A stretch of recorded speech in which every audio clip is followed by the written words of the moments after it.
তীব্র গরম, ঘুটঘুটে অন্ধকারের মধ্যেই মোমবাতি জ্বালিয়ে বেচাকেনার চেষ্টা। এভাবেই ৩ দিন ধরে বিদ্যুৎবিহীন চলছে রাজধানীর কারওয়ান বাজারের কিচেন মার্কেট ও সুপার মার্কেটের অন্তত ১২০০ দোকান। কারণ কোটি কোটি টাকা বিদ্যুৎ বিল বাকি। তবে এজন্য পরস্পরকে দুষছে উত্তর সিটি কর্পোরেশন ও দোকান মালিক সমিতি। ব্যবসায়ীদের দাবি, ঠিকমতো বিল দেওয়া হলেও সিটি কর্পোরেশন তা পরিশোধ করেনি। তাই গত ১ জুন বিদ্যুতের লাইন কেটে দেয় Dhaka power distribution company limited DPDC. আমরা এক একটা দোকানে অন্তত ৩,০০০, ৩২০০, ২৮০০, ২৪০০ এরকম বিল আসে। আমাদের কিন্তু বিল বাকি নেই। এই মাসে বিলটা আছে, এই বিলটা কিন্তু আমার পরিশোধ।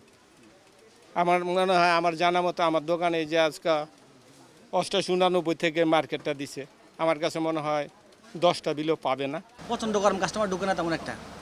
খুচরা না বেচতে পারলে তো আমাদের তেমন একটা হয় না। খুচরা বেচা কেনাটা টোটালি কমে গেছে বিদ্যুৎ না থাকার কারণে। কেন আমরা এই ড্রাইভার নিব, আমরা কেন অন্ধকারে থাকবো?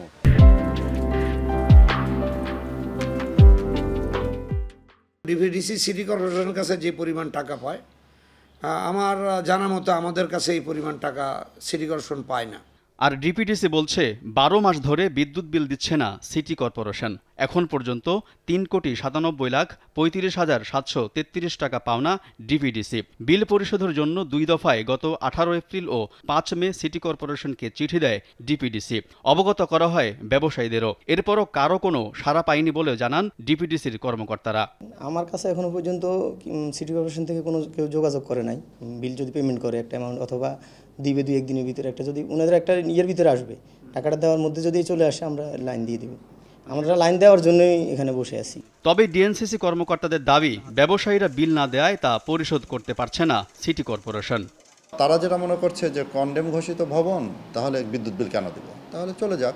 মার্কেট ওয়াইজ অবশ্যই আমাদের কাছে আপনার ডকুমেন্ট চাইলে আমরা দিতে পারবো যে কোন মার্কেটে কত টাকা কত মাস আমরা বকেয়া আছে, এটা বলা আছে। কারওয়ান বাজার স্থানান্তর নিয়ে ব্যবসায়ী ও ঢাকা উত্তর সিটি কর্পোরেশনের মধ্যে বৈপরীত্য চলছে অনেক দিন ধরেই। এর মধ্যে ২০১৯ সালে চিকেন মার্কেটকে অব্যবহার্য হিসেবে চিহ্নিত করে ডিএনসিসি।